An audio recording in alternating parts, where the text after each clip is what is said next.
The Powermatic 15-inch planer features a helical cutter head that provides smoother cutting and a finer finish than conventional knives.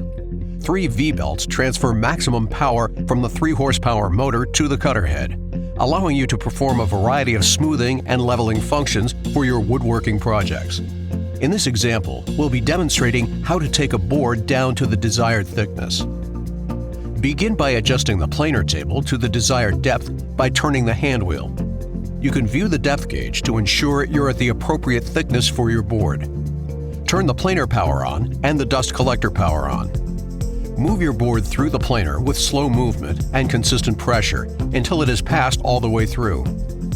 Continue making micro adjustments to the depth by turning the hand wheel and then running your board through the planer until you have achieved your desired thickness.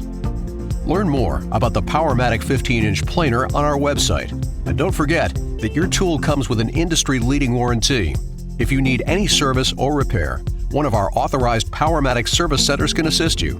Contact our support team today to find a service center near you.